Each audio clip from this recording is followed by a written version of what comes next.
Outline. 1. Pengertian rasio keuangan. 2. Tujuan analisis rasio keuangan. 3. Laporan keuangan sebagai dasar perhitungan rasio. 4. Peran rasio keuangan dalam valuasi perusahaan tambang. 5. Keterbatasan analisis rasio keuangan pada industri.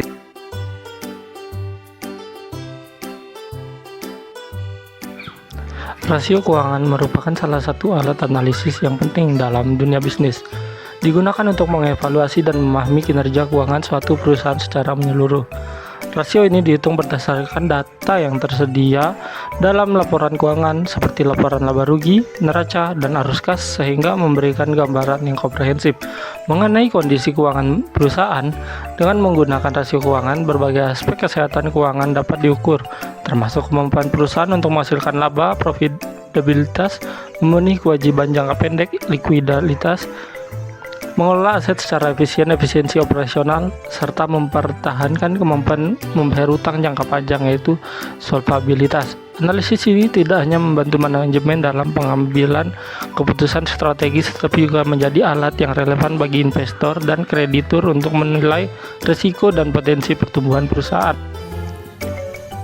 Selanjutnya itu ada tujuan yang dibagi menjadi 6. Tujuan pertama, untuk mengetahui posisi keuangan perusahaan dalam satu periode tertentu, baik harta, kewajiban, modal, maupun hasil usaha yang telah dicapai beberapa periode. Tujuan kedua, untuk mengetahui kelemahan-kelemahan apa saja yang menjadi kekurangan perusahaan. Tujuan ketiga, untuk mengetahui kekuatan-kekuatan yang dimiliki. Tujuan keempat, untuk mengetahui langkah-langkah perbaikan apa saja yang perlu dilakukan ke depan yang berkaitan dengan posisi keuangan perusahaan saat ini.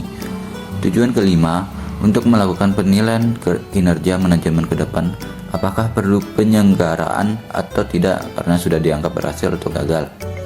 Tujuan keenam, yaitu tujuan terakhir, dapat digunakan sebagai perbandingan dengan perusahaan sejenis tentang hasil yang mereka capai. Sekian, terima kasih.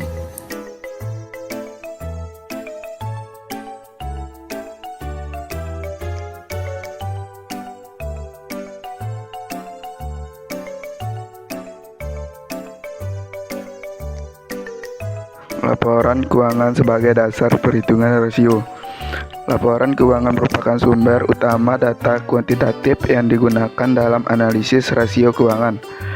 Rasio keuangan sendiri adalah alat analisis yang membandingkan pos-pos tertentu dalam laporan keuangan untuk menilai kondisi dan kinerja keuangan perusahaan secara lebih mendalam. Tanpa laporan keuangan yang tersusun sesuai standar akuntansi. Laporan keuangan digunakan sebagai dasar dalam perhitungan rasio keuangan karena di dalamnya terdapat informasi penting terkait kondisi dan kinerja perusahaan. Yang pertama adalah neraca. Neraca memberikan gambaran posisi keuangan perusahaan pada suatu tanggal tertentu yang mencakup aset, liabilitas, dan ekuitas. Informasi ini digunakan untuk menilai kondisi keuangan perusahaan serta kemampuannya dalam memenuhi kewajiban jangka pendek maupun jangka panjang.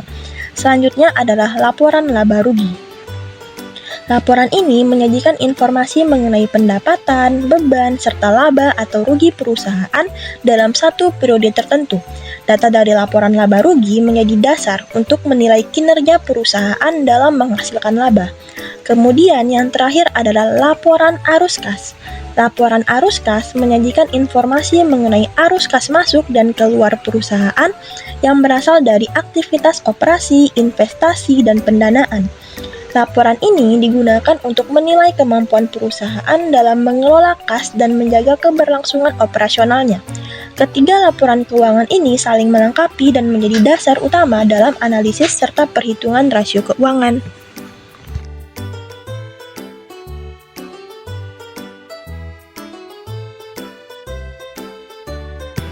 Jenis-jenis analisis rasio keuangan. Yang pertama, rasio likuiditas. Rasio likuiditas mengukur kemampuan perusahaan dalam memenuhi kewajiban jangka pendek yang segera jatuh tempo. Yang kedua, ada rasio solvabilitas. Rasio solvabilitas adalah rasio keuangan yang digunakan untuk menilai kemampuan perusahaan tambang dalam memenuhi kewajiban jangka panjangnya. Yang ketiga, ada rasio pasar. Rasio pasar adalah rasio keuangan yang digunakan untuk menilai kinerja perusahaan dari sudut pandang investor, terutama yang berkaitan dengan harga saham dan potensi keuntungan investasi. Yang keempat, rasio profitabilitas. Rasio profitabilitas adalah rasio keuangan yang digunakan untuk menilai kemampuan perusahaan tambang menghasilkan laba dari kegiatan operasional dan aset yang dimilikinya. Yang kelima, rasio aktivitas. Rasio aktivitas adalah rasio keuangan yang digunakan untuk menilai efisiensi perusahaan tambang dalam memanfaatkan. Baik, studi kasus yang kami ambil di sini yaitu milik PT Aman Mineral Nusa Tenggara, yang dimana perusahaan ini mengoperasikan tambang batu hijau, yaitu sebuah operasi penambangan tembaga dan emas terbuka yang signifikan. Jadi komoditas utama yang ditambang oleh PT Aman Mineral Nusa Tenggara itu adalah tembaga, emas dan perak yang ditambang di tambang batu hijau di Pulau Sumbawa, Nusa Tenggara Barat.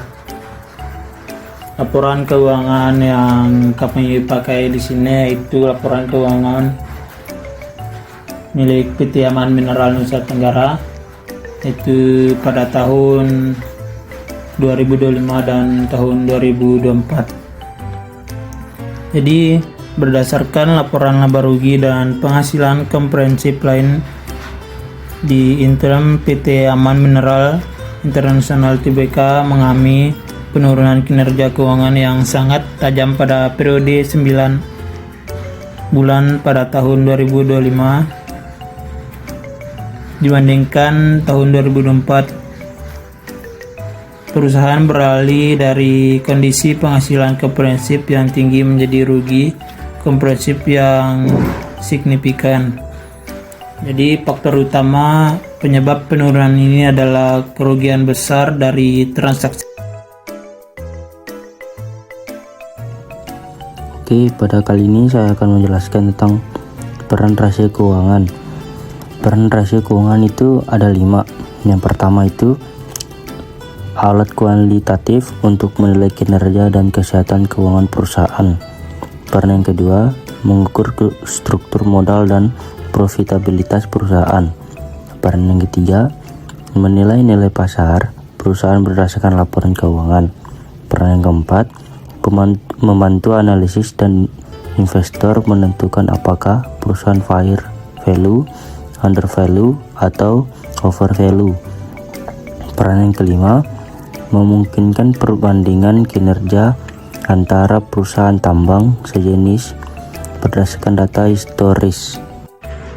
Keterbatasan analisis rasio keuangan pada industri pertambangan. Yang pertama, ketergantungan tinggi pada harga komoditas. Dan yang kedua itu pengaruh umur tambang. Dan adapun yang ketiga itu tidak menggambarkan arus kas secara menyeluruh. Dan yang keempat, karakteristik industri yang padat modal.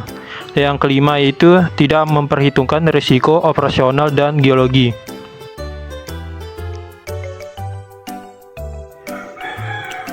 Kesimpulan dari materi pengantar rasio keuangan dalam valuasi perusahaan tambang mengenai rasio keuangan merupakan alat analisis penting dalam valuasi perusahaan karena memberikan gambaran mengenai kinerja, kondisi keuangan, dan prospek perusahaan. Melalui rasio likuiditas, solvabilitas, profitabilitas, dan aktivitas, analis dapat menilai kemampuan perusahaan dalam memenuhi kewajiban, menghasilkan laba, dan mengelola sumber daya secara efisien. Oleh karena itu, rasio keuangan menjadi dasar yang objektif dalam menilai dan memperkirakan nilai wajar pada perusahaan.